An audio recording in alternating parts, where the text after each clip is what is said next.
cassette players. Amina, cassette. Okay. Okay, today is our second meeting concerning the Celestine Prophecy. And today I'd like to focus on the fourth and sixth insights, which have to do with the way that we communicate and the roles that we play. We mentioned last week that we tend to play these roles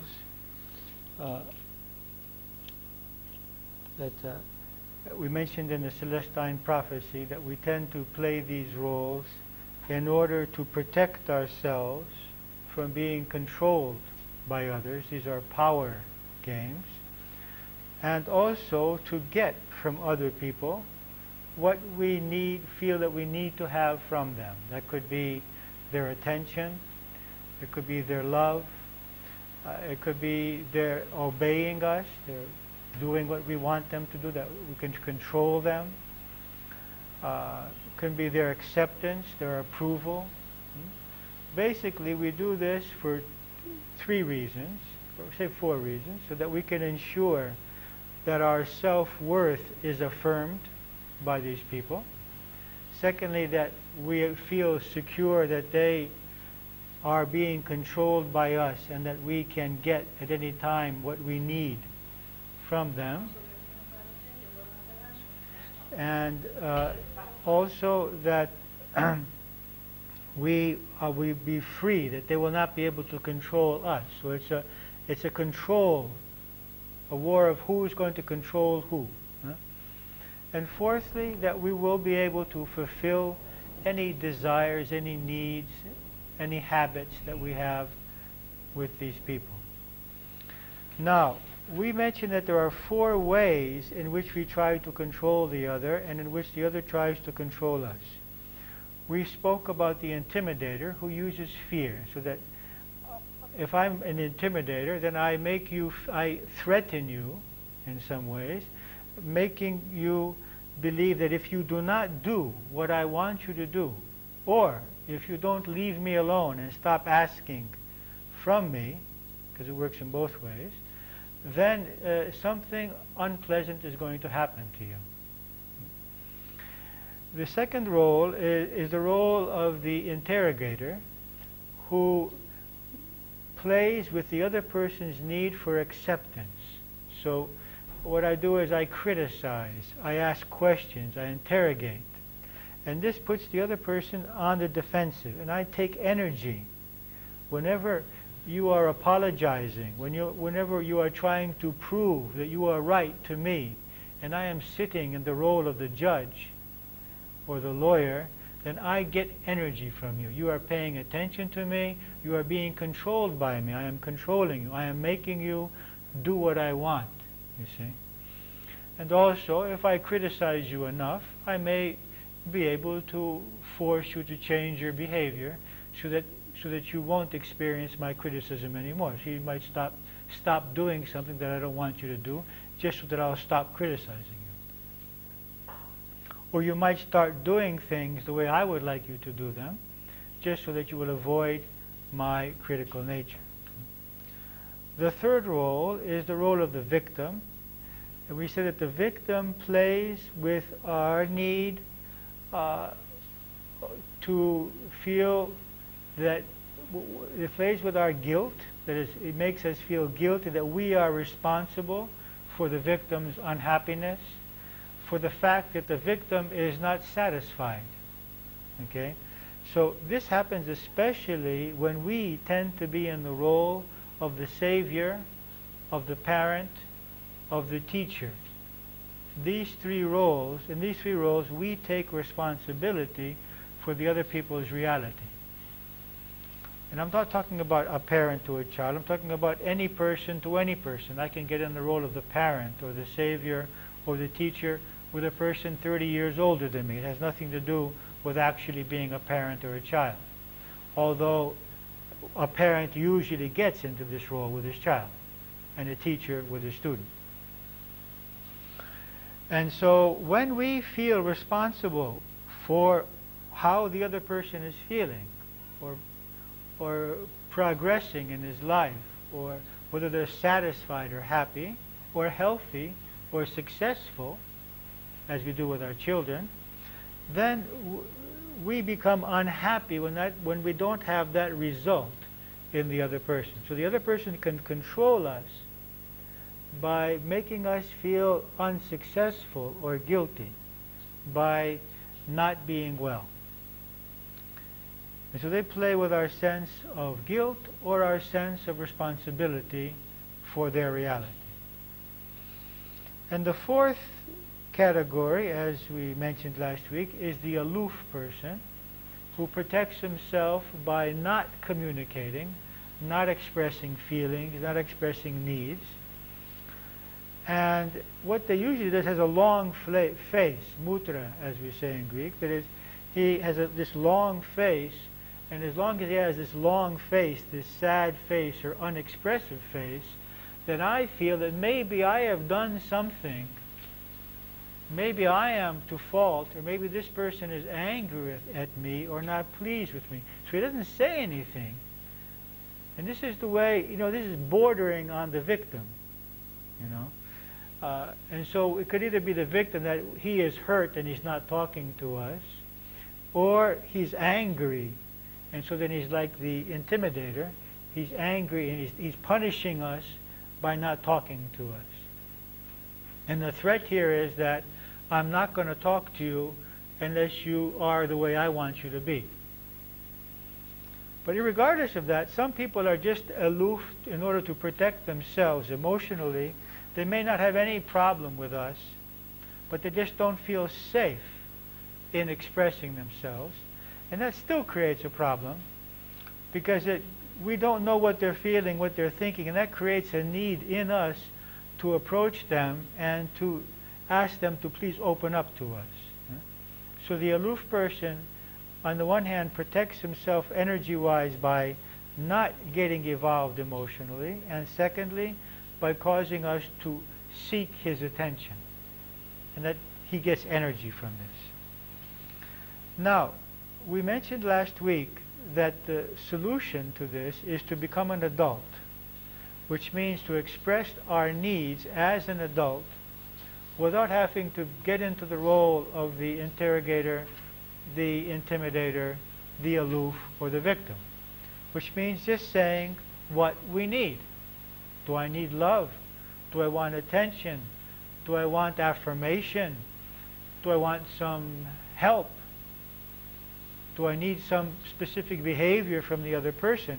That is, rather than playing these games, rather than intimidating or accusing or criticizing or complaining or crying, or rather than not expressing myself at all, waiting for the other person perhaps to guess what I want and what I need because I don't express it, I simply express what I need. Let's see some examples of this, how we can express needs in different ways. You have this sheet which has on the front of it, it says need conflicts, expressing our needs, you messages and I messages. Now a you message is a message that in which we criticize the other person. That is, we say to the other person, you're insensitive, you're lazy, you're evil, you're unjust. That is, we categorize the other person. We say to the other person something that we believe about them. And it's usually an accusation. It's usually a criticism. In an I message, I don't characterize the other person, but I simply express what I need. So that's the difference between an I message and a you message. Okay? Let's look at what it says here. We can express our needs as complaints, accusations, or simply as needs we would like to have respected and fulfilled. We could also threaten those who do not comply with our needs, or punish them by being aloof and not giving them our attention. Thus, some ways in which we can express ourselves are through the following roles. 1. As a complaint from the role of the victim. As an accusation or criticism from the role of the interrogator. 3. As a simple explanation of what we need and how we feel when the other does not respond. This communication is from the role of the adult and is the basis of effective communication. We are not giving specific examples of how the roles of the aloof or the intimidator communicate, because the aloof tends not to communicate with words, and the intimidator will threaten in different ways depending on the situation. So we have here the poor me, that it's your fault, that is the complaint from the role of the victim. In the second column, we have you are not okay, that is the criticism from the interrogator. And in the third column, I need because otherwise I feel and cannot. These are the three things that we communicate in an I message. First of all, we communicate what we need. Secondly, we communicate how we feel when we don't get what we need. And third, we express what practical problems are created when we don't get what we need. Let's look at some of these examples. The complaint. You agree to do something and then you do not do it. This is the complaint. This is the victim. The criticism. You are irresponsible. You are immature. The I message from the role of the adult. I need for you to keep our agreements, because when that does not happen, practical problems are created and I also feel injustice and resentful. So we're expressing three things here. What I need the person to keep his agreements. Why do I need it? For two reasons. First of all, practical problems are created. And secondly, I feel injustice and resentment. I feel unhappy. Okay? So we can tell the other person that I feel angry, I feel hurt. We're not going to keep our emotions in. We're going to express our emotions to the other person, but without accusing, without threatening, without criticizing. Let's see another example. Let's take number C. You do not pay attention to me when I am talking to you. The criticism. You are insensitive and uncaring. The I message. I need your attention when I talk to you so that I can feel that you care for me, and also so that we can communicate on some matters which are important to me. So three things this person is saying. I need you to pay attention. It's a very simple need. I don't have to say you're insensitive, you're a bad person. I need your attention. Secondly, why do I need your attention? Because only then do I believe that we can communicate. And thirdly, when you don't pay attention, I feel that you don't care for me. Okay? So how I feel, what I need, and why I need it. Let's go on. We'll get to that now. You do not share what you are feeling with me. This is the complaint, the criticism. You are so egotistical and do not care about me. The I message. This would be an I message to an aloof person, okay? So if you have an aloof person in your life, you may want to give this message. I need to know what you are feeling and thinking so that I can feel that we are together in this relationship and that you trust and respect me. Or else I feel very lonely.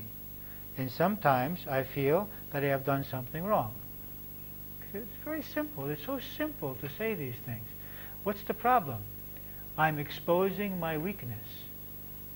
I'm exposing my need. I'm saying that I'm not this super strong person who doesn't need anything.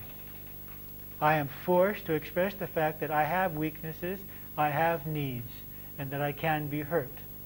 This is very difficult for many people, because they feel that if I say this, then the other person realizes that I need him or need her, then they're going to take advantage of this. You see? So we have this fear of expressing our needs, of expressing our weaknesses or our fears. And this is a major obstacle to communication. So rather than saying, I need you, I say, you're no good. I either get into the role of the victim saying, oh, you're doing so much, I'm unhappy and you're responsible for my unhappiness. Or just say, you're insensitive, you're a slob, you're irresponsible. And then I don't say what's really happening. What's really happening is that I'm hurt, that I'm fearful, that I have needs. And this is why people can't communicate. Because rather than expressing the truth, and the truth will be much more acceptable to the other person, we find the easy way of complaining or of criticizing or of accusing. Now, let's go on to the next one. You do not clean up after yourself. You are so selfish and such a slob. What's the I message? I need your help in cleaning the house because I cannot relax when it is not. When you do not help out, I feel that you are not respecting my needs, and then I feel injustice, rejection, hurt, and anger. Okay, so what's this person's need? Help in cleaning, keeping a clean and in order house. Why does he need that? Because he can't relax when it's not clean.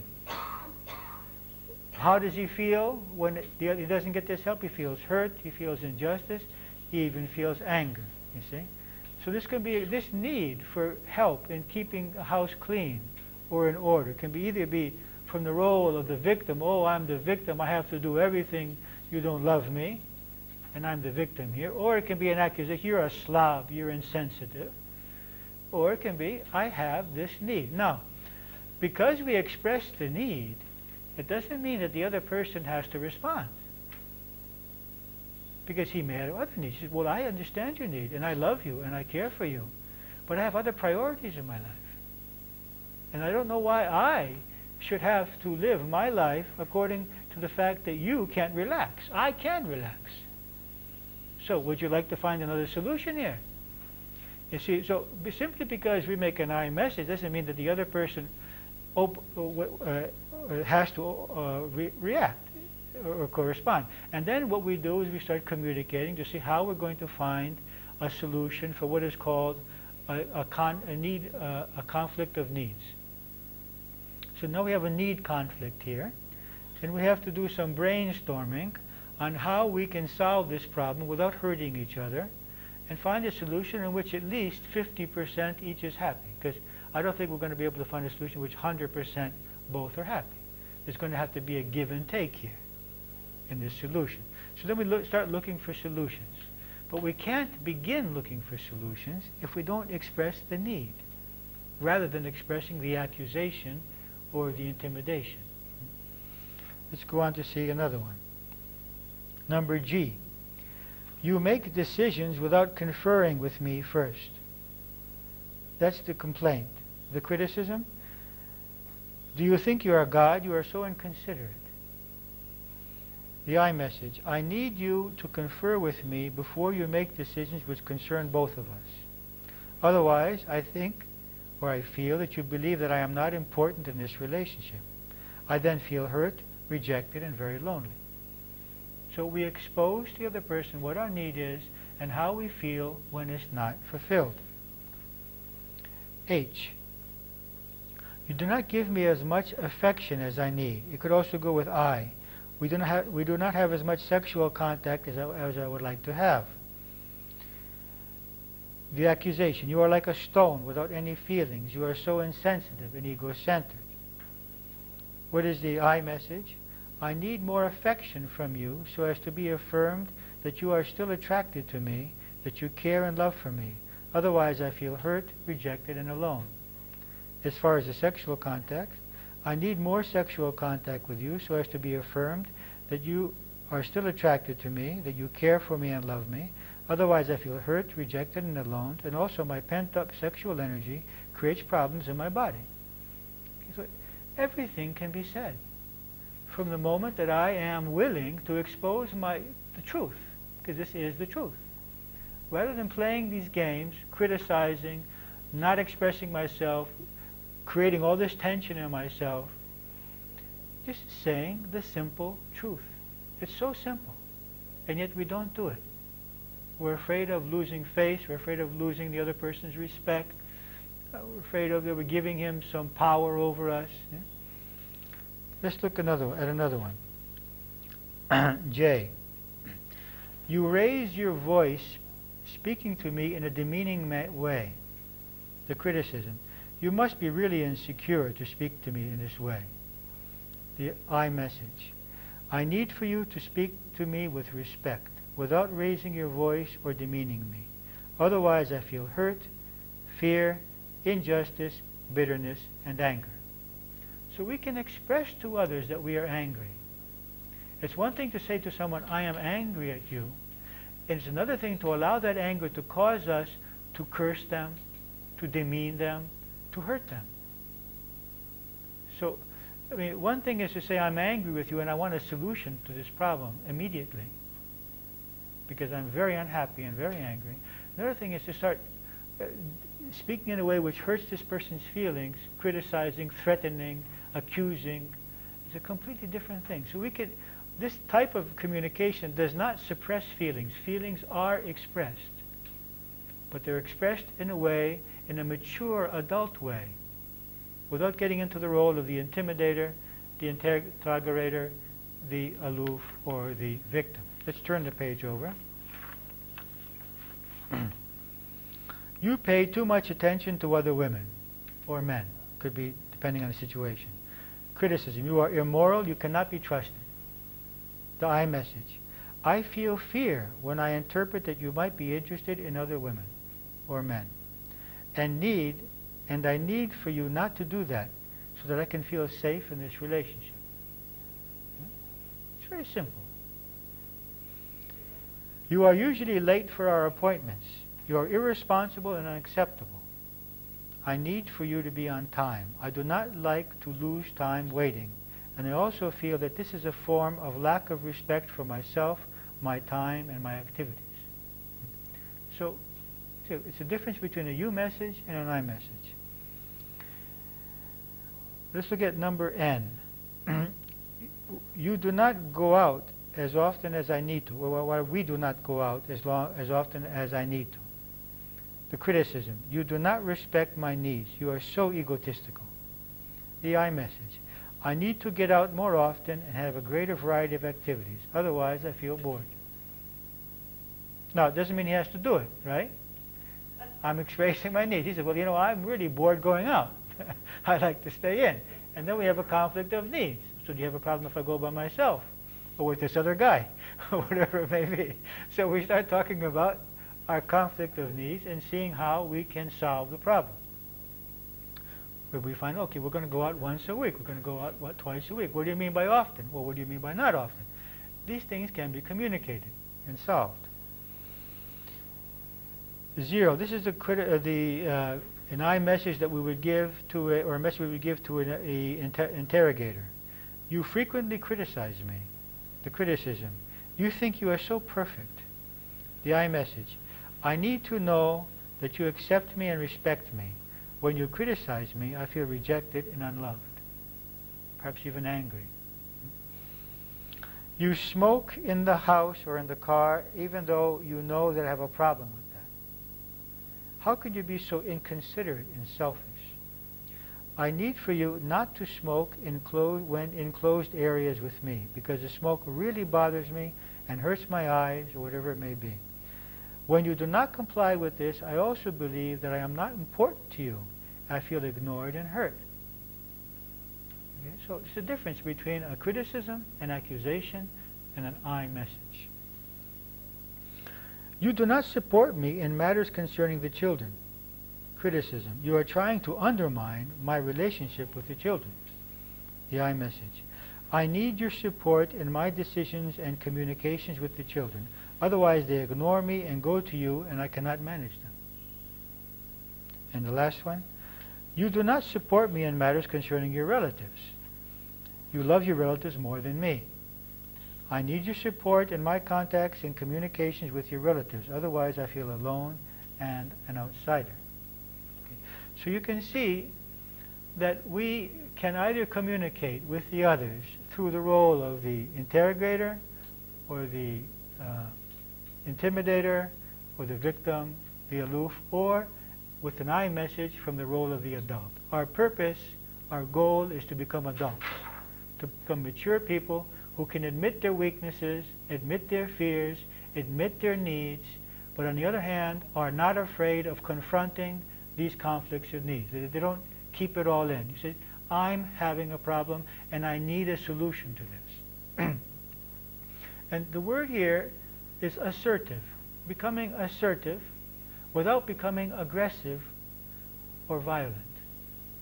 It is being clear about, I have every intention for this need to be fulfilled, but I have no intention of hurting you or of doing injustice to you. I want you to be happy, but I want also myself to be happy. And I want us to sit down and discuss how this is going to work. Okay? This may take time. It's not going to be without problems. It's not going to be without hurt feelings, but it's a much better solution than these other roles. Now, let's look at the small box on the left down below. What practical problems might be created for us by the other's behavior? We said that when we express ourselves in an I message, we have to tell what we need, how we feel when that need is not fulfilled, and also what practical problems are created when that need is not fulfilled. Let's look what that says here. In addition to the emotions which we experience when our needs are not considered by others, there are also practical problems which are created. It would be beneficial to explain these practical problems to the other so that he can understand why it is so important for us for this need to be respected. The other can then see the negative effects on us are both emotional and practical. Some possibilities might be perhaps it costs us time. That's one practical. I lose time when I wait for you. I lose time when we don't communicate about things. Energy. I have to clean up after you. I have to sit and think about this. Money. I have to, this for some reason causes us to pay some money. When he or she is not on time, does not do what we agreed to do, works too slowly, does not communicate with us on some matter, does not clean up after self, does not do as much work as he or she has agreed to do, spends too much money for unimportant for us reasons, or B, or we cannot rest or concentrate or get our work done because he or she is playing music too loud, talking too loud, coming home late without informing us, or ignoring our needs. So all of these are practical effects, side effects on us, which could be from this person's behavior. Let's look at the box at the right. How aloofs or intimidators might get what they want. An intimidator might create various threats, such as by threatening to cut our source of money, freedom, love, affection, sex, or physical objects. Okay, you're not going to get this until I get what I want. 2, by threatening to tell others something which we would not like them to know. And so we comply so that the others don't learn. By threatening to hurt us physically or emotionally. By creating fear by raising his voice or making aggressive physical movements. By breaking things which are important to us. By shouting so loud that others in the building can hear us and thus we stop. By threatening to leave or hurt us or hurt someone else or hurt even himself if that would be a problem for us. Here is similar to the victim. That is, often children have no other power source rather than hurting themselves in order to get back at the parents. So since they know that the parents are totally addicted to the child's health or happiness or success, they often undermine their success. For example, I've seen children who have one class to do to finish college and get their degree, but they won't do it, so they don't give this satisfaction to the parents, you see. Or they may even take drugs to get back at the parents. Okay? So self-destructiveness can often be a threatening mechanism for those who feel responsible for the person who is self-destructing. So here, it's, on the one hand, it's an intimidator, but also he's a victim intimidator. He's playing the role of the victim, but he's intimidating by harming himself. And 8, by insinuating that there will be some serious consequences if we do not comply with his needs without letting us know what they will be. You'll be sorry, but we don't know what exactly he's going to do. That's even worse usually, because our mind goes to the worst possible consequences. An aloof person might use his silence to make the other feel guilty, or as a means to force the other into doing what he wants. His silence becomes a form of blackmail, similar to that of the victim, or even similar to that of the intimidator. The threat here is that you're not going to get my attention until you give me what I want. So I think that you're probably getting a good idea now from all of this, how these roles work, and what our goal is. Our goal is to get free from the need to play these roles, and our goal also is to get free from becoming engaged with others into these roles. So it's one of the questions that we're going to address ourselves today is, what do I need to remember so that when I am in front of an intimidator or an accuser or an aloof or a victim, what do I need to remember so that I don't play the game?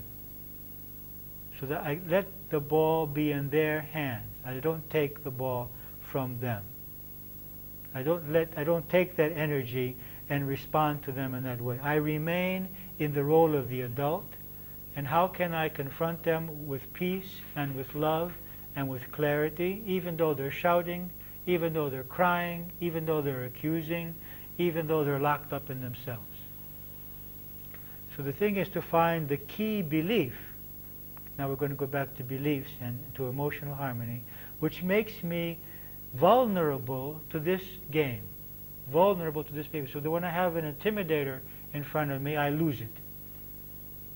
And I start becoming aggressive myself, or I start crying, or I become fearful, and I'm not able to be clear, I'm not able to be relaxed, I'm not able to be loving. So there is some belief there which is making me vulnerable. Now, the belief concerning the intimidator is that I am in some danger. Okay. I am in danger. If I can get free from that belief and realize I am not in danger here. He is shouting, he is screaming, he is intimidating, he is threatening, but I am not in danger. That's very important to remember. Okay? Now, in order to believe I am not in danger, I may have to move towards some spiritual concepts, such as there is a divine plan, or I am immortal, or, I may not be able to find that security without resorting to some spiritual perceptions. If I can, fine. But real security can be had only when we accept some spiritual truths. Otherwise, our security will not be too strong. The other thing I need to remember when I have an intimidator in front of me is that he is unhappy. And that he is fearful that his needs are not going to be fulfilled. And that is why he's threatening. He has resorted to threatening because he's afraid that he's not going to get what he wants. What does he need? He needs affirmation. He needs control. He needs some services from us. What does he need? He needs something, and he's afraid he's not going to get it, and so then he starts shouting. You see? So he's afraid. So if I can remember these two things, that this person is afraid, this person is unhappy, and whatever he says, I hear only, look at how unhappy I am. When I can remember this, and when I can remember that I am not in danger, then I can face this person in a relaxed and loving way, start asking him some questions, helping him, and communicate what I'm feeling as an adult. Concerning the interrogator, what do I need to remember? I need to remember that my self-worth is not negotiable. It can't be negotiated. I am worthy as I am. I am okay as I am. Even if I make mistakes, even if I didn't do something perfectly, even if I didn't get the result that I want, and even if the other person doesn't believe that I'm okay. And even if that person is criticized, that my self-worth has nothing to do with this interrogator's opinion of me. And that, secondly, he is playing this role because he doubts his own self-worth. Because people criticize because they doubt themselves. Because by criticizing others, they feel affirmed. Since the other person is wrong, then I'm okay. The more faults I can find with the others, the more I am worthy.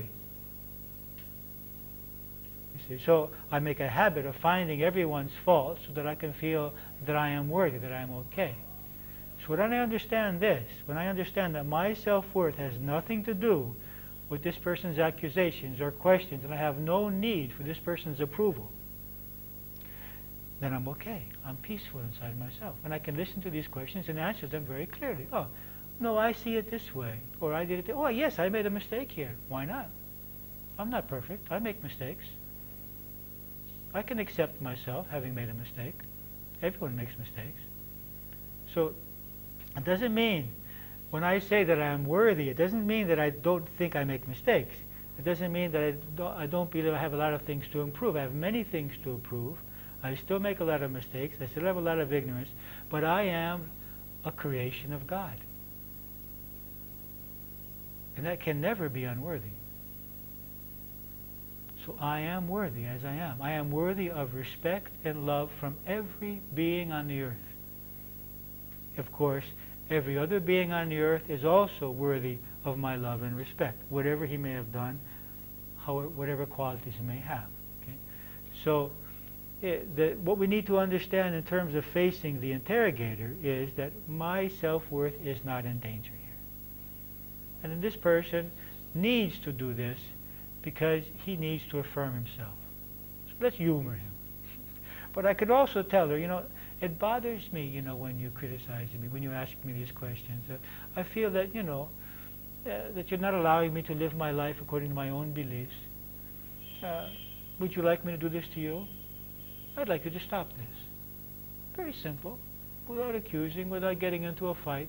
Very simple things, which when we have self-confidence and self-acceptance, we can explain them to the other person. This bothers me, I don't like it. At the end. So the victim, what do we have to remember about the victim? That we are not responsible for the victim's reality. The victim and every other being creates his or her own reality 100%. Okay? We can help the victim, we can offer love, we can offer practical help, but we should never get into the false belief that we are responsible for the results, that we are responsible for their health, for their happiness, for their satisfaction. We cannot be responsible. We cannot create someone's health. I have been trying for 30 years. We cannot create someone's happiness. I've been trying for 30 years. You can't do it. You can help someone. You can show them the way. You can ask them questions which may help them, but you cannot create it for them. So you cannot take responsibility for the result. So I need to keep very clear in my mind that I am not responsible for the fact that this person is not happy or satisfied. And if he wants to continue to be in the role of the victim, it's his right and his choice. It doesn't mean that I leave them and I don't help them anymore. I help them, I love them, but I stop feeling responsible. And I do what I want to do. I give what I want to give out of love and not out of guilt. Because the victim plays with our guilt. And by making us feel guilty, causes us to do things which we don't believe that we should be doing, that we don't want to do, just so that they will be quiet and we won't feel guilty. And often we harm people in this way, because we do things for them that they could do for themselves. And that lessens their self-confidence. It lessens their inner strength and also their self-respect. So we have to have discrimination. Love is very important, and helping is very important. We have to be very clear where when we are helping someone and when we are harming them by helping them, by bailing them out of another situation in which they have created for themselves. Okay? So this takes clarity. It's not always easy.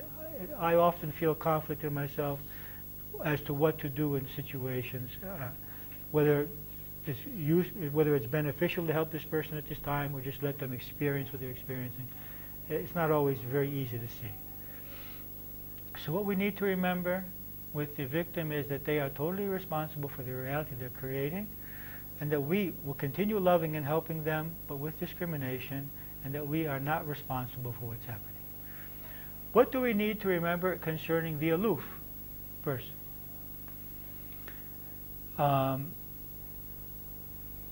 We have to see that we have to be able to be happy without knowing what's going on in them.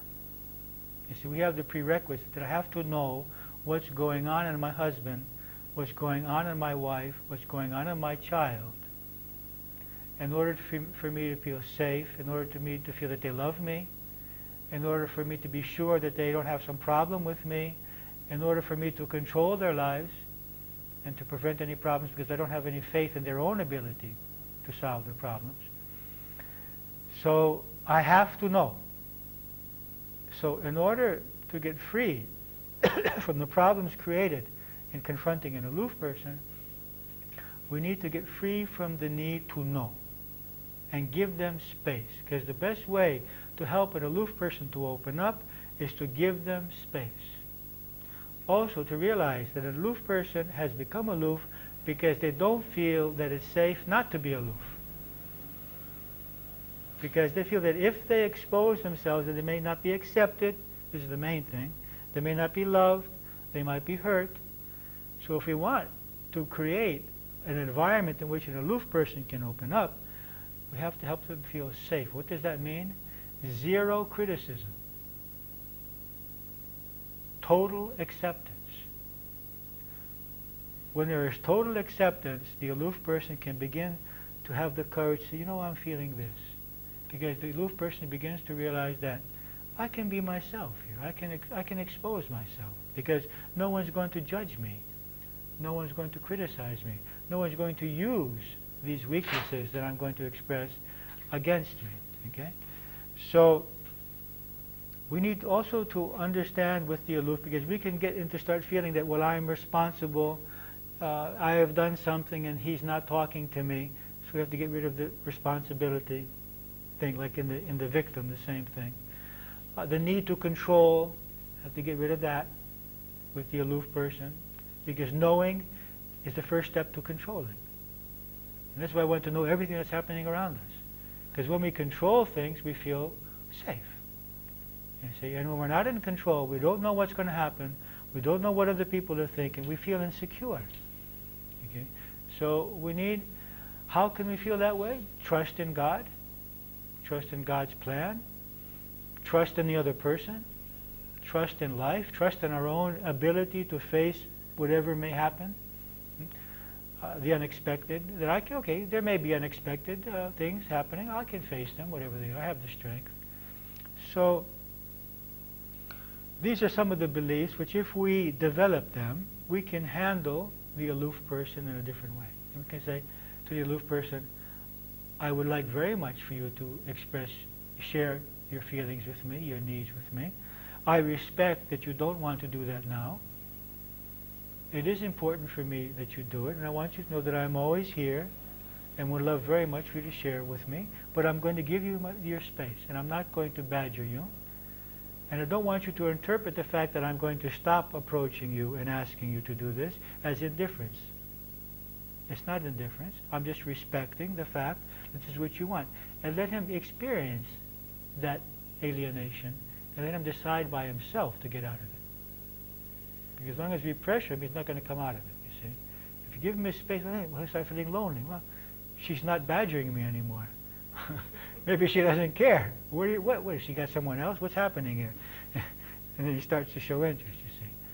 So don't pressure the aloof. It won't work. So one main question we have today is, who are the main characters in our lives? Our parents, our spouses, our children, our siblings. What roles do they play? How do I engage those people? Do I get into the role of the intimidator? Do I get into the role of the interrogator? To the victim or to the aloof? How do I respond to them? And which beliefs will help me to free myself from those responses? Except for that, we also want to see what roles we play, because we are not exceptions to the rules. What roles we play in order to control the people around us and get energy from those people. And what beliefs make us play those roles, and which beliefs will free us from playing those roles. We want to find two sets of beliefs. Beliefs which will free us from playing the roles ourselves, and beliefs which will free us from getting engaged in the others when they play those roles. You see? So now you can see why we have discussed the Celestine prophecy before we continue with the emotional harmony, because emotional harmony is all about beliefs. Okay? And now you can see the importance of beliefs and how important it is to change our belief system so that we can get free from the negative effect of this kind of relating. Both our own initiated kind of relating and our responding to other people. So I'd like to share with you some suggestions from James Redfield from his book, The Celestine Prophecy, and then we'll work with a questionnaire which we have for you for today. Redfield suggests, first of all, that we stay in the present. When we have someone in front of us, try to forget what has happened until now, because we often cloud the present with the past, and we're not able to see what is happening because we are projecting all of our previous experiences with this person and with other people onto what is happening at this moment. So try to avoid it. Try to see the present and get rid of the fears of the past. Just one more as we turn this.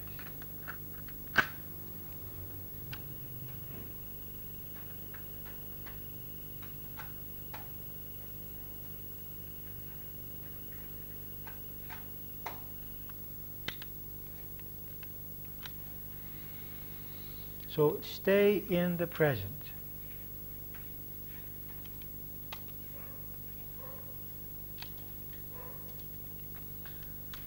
The second is to be authentic, to be real, to be yourself, to be true. That is, to make an I message. Say that I'm feeling hurt, I'm feeling angry, I'm feeling upset, I need more respect here. Be true. Pay attention to your feelings and express them. Fourthly, listen actively. That's active listening. Listen to what the other person is saying and clarify.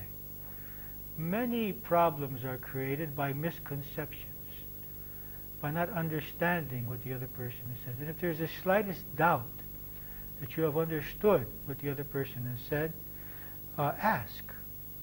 I frequently find the need to clarify 2 or 3 or 4 versions in my mind of what the other person means by what he has said. And I need to ask.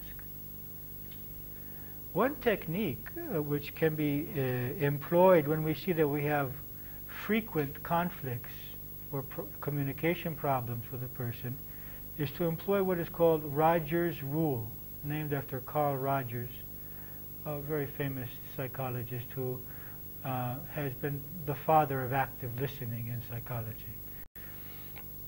And he says, when there is such a situation, that you should employ the following rule. When A speaks to B and says something, B should first of all re-express to A what he heard A say before he answers. And then when B answers to A, before he answers to B, has to say to B, you just said this. And so that each time, before we answer anything or say what we have to say, we have to first of all repeat what we heard the other person say. This is extremely important because often we are not listening. We are formulating our ammunition. Okay? We are gathering all of the things that this person did wrong. We're not listening to anything they say. We're remembering all these things that we're going to say now so as to prove that he is wrong and that we are right in this situation. We're not listening. This is a very important technique to be employed when there are frequent conflicts. Fifth of all, stay in the adult ego state. Don't get into the roles. Remain an adult. Don't become a child or a parent. Tell the truth of what you feel. And also, he suggests, let go of the attachment to the only solution that you have in your mind. There may be other solutions which you haven't thought of. And if we are focused that this has to turn out this way, only this will satisfy me, we are closing our minds to creative possibilities which may be much better than the one we're thinking of. And certainly, perhaps much better for everyone. For example, we may be thinking only of ourselves, whereas another solution may satisfy us and the other person.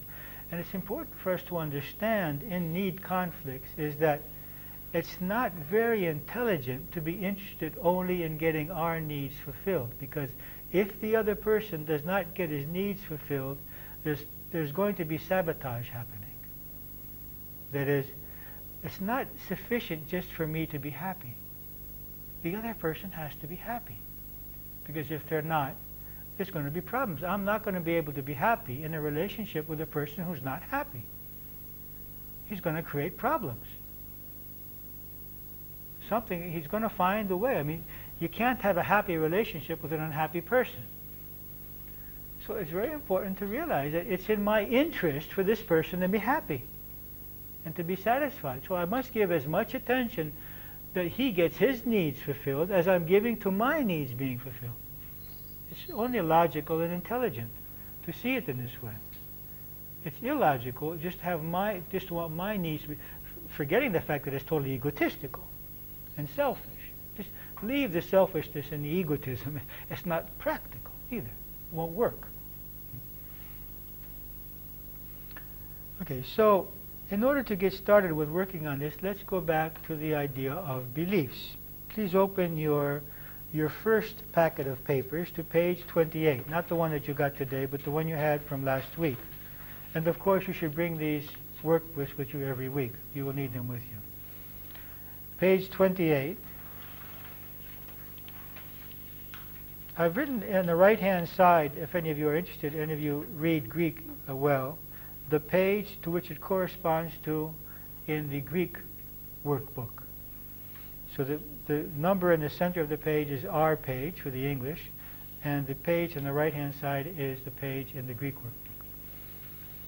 Positive thought forms and beliefs which I want to strengthen in order to be able to react with inner peace and love towards intimidators, interrogators, victims, and aloofs. And B, beliefs which I want to strengthen in order to avoid functioning through the following roles myself. What do I need to remember to stop being an intimidator, to stop being an interrogator, to stop being a victim myself, and to stop being an aloof? Okay, so I'm going to give you some time here to see if you can think of some beliefs that you want to strengthen in yourselves in order to handle these situations differently. There are 8 categories. 4 categories of facing others and 4 categories of changing ourselves. Now before we go and we give you time to work on that, do you have any questions about today's subject? Yes, Amina. You said that the truth of the intimidator is instant peace is not in. So for the interrogator and the others, what are they? That my self-worth is in danger. With the interrogator, with the intimidator, my security, my physical being, my lifestyle, my money might be in danger. With the interrogator, my self-worth is in danger. Because he's doubting my self-worth, saying I did something wrong or I'm not good, okay? Doubting my motives, whether I'm a good person. With the victim, the basic belief is I am guilty, I am responsible. And the basic belief for the aloof is that I need to know what the other person is thinking and feeling. If I don't know, I'm in danger here. It's always danger, it's always fear, you see. Even with the victim, I fear I'm not a good person because I'm responsible for the victim and I am at fault that the victim is not well. You see, so it's always fear. Behind every problem there is fear. So you mean with the I'm in danger, or else I'm in danger because I cannot control them? Yes, I don't know. I need to know to be safe. I need to know. Yeah, but just even knowing makes us feel safe, okay? So I need to know to feel safe. If controlling is a second step, okay? Controlling is another way of feeling safe, but it's a second step from knowing. I need to know to feel safe. Yes. Or to feel worthy.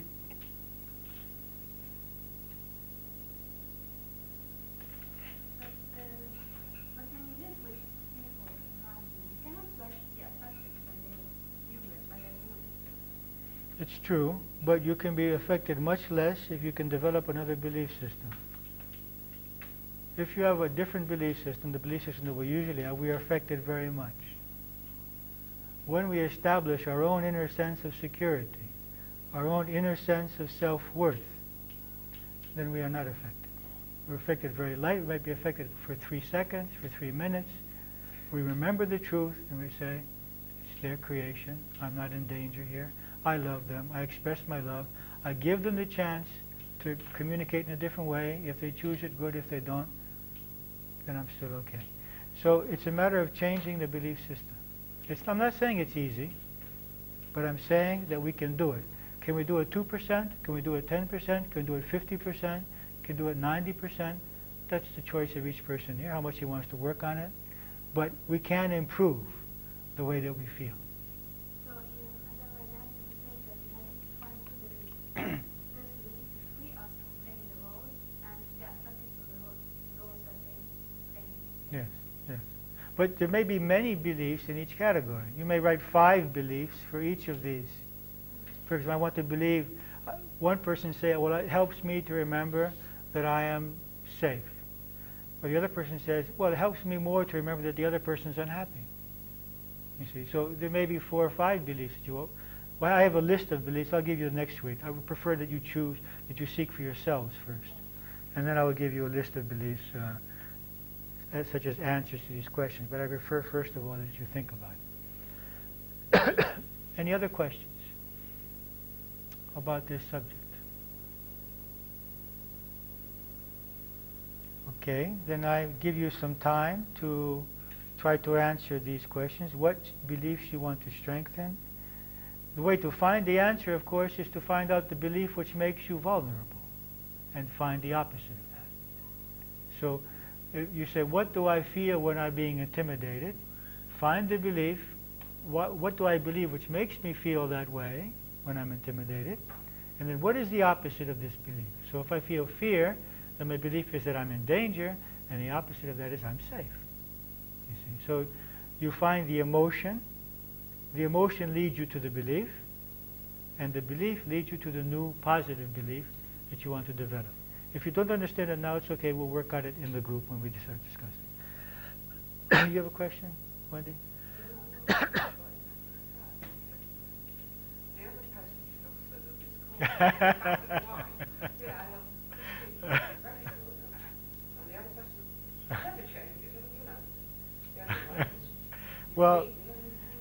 Well, there's a... I'm not afraid, because if you've got somebody that's beating on you, and well, you're weaker... If he's beating you physically, okay. Yeah, But if, no, my goodness.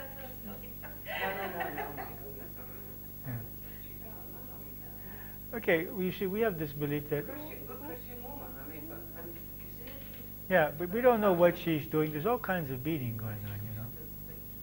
Yeah, but you know, look, Anyway, it you know, looks but this way many times. I'm safe, but in reality, I'm being, you know, Yeah. and all these battered wine retreats, houses everywhere. However much they cost. It's a pretty large subject. First of all, it would be great if the other person would do it, okay? If the other person would also want to improve himself. Yeah. Secondly, many victims have incredible ways to cause the other person to become the abuser. I mean, they can say something, they find that button and they push it. And they are creating very frequently that situation. In other cases, they may not have the belief that they deserve something better. In other cases, they may need to have the strength just to leave. So there are all kinds of possibilities here. But the reality is that each soul is receiving, and we don't know if we want to accept the possibility of previous lives, which is a possibility. We don't know what happened in the previous life. Who was beating who? So there are all kinds of possibilities. I'm not condoning the beating at all. I'm totally against it. But it's difficult to judge in these situations who was doing what to whom, you see. I have seen people that just have an incredible way of getting themselves beaten, okay? And so let us not judge. Let us do whatever we can to help people get out of these situations. Okay, so take some time now to see if you can find some answers. Nikitas. For each one of the... Yes, see? Right, yeah. If you don't have enough space in this question, right in your... I mean, but, or should I concentrate on the ones that I feel? For both. Both are important.